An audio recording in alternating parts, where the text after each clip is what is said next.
according to most experts, including Tolkien, about what time was the Beowulf poet writing? The late 7th century or early 8th century, Nicholas, yes, birth, yes. It's either late 7th or late 600s or the early 8th century, early 700s. Caedmon, do you remember who Caedmon is? Caedmon, Caedmon. Do you remember who he is? This medieval literature and culture, I think context is something we should be looking at when it's appropriate, and that's what we're doing. Father of something, correct. All right, is that a clue for anybody else? The first English poet. Yes, well done, Nicholas. The first English poet, he was a monk. Now, again, if Tolkien and others are correct that the Beowulf poet's probably writing right at the end of the 600s or the early 700s, an exact contemporary or near contemporary of Saint Bede.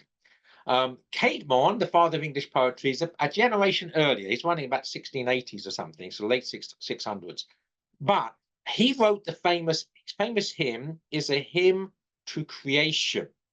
And this was clearly very well known. Bede translates it in his Ecclesiastical History of England. I'll talk to that.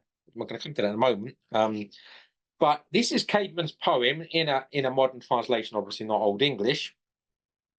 And I don't know if you can see it, if I hold it right up close there or not. I don't know how clear that is.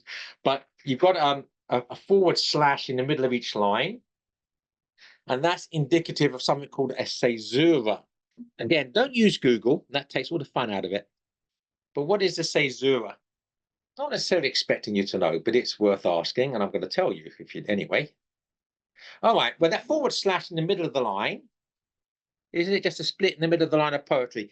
Yes, Daniel, it is, but for a reason. So the Caesura is a pause for effect. Now, whether it's because it fits conversationally, it's often thought that the poet played a harp, he struck the harp, and the Caesura says that Caesura would be a mark for him to strike the harp at that moment. So at the end of each line and the middle of each line, he would strike the harp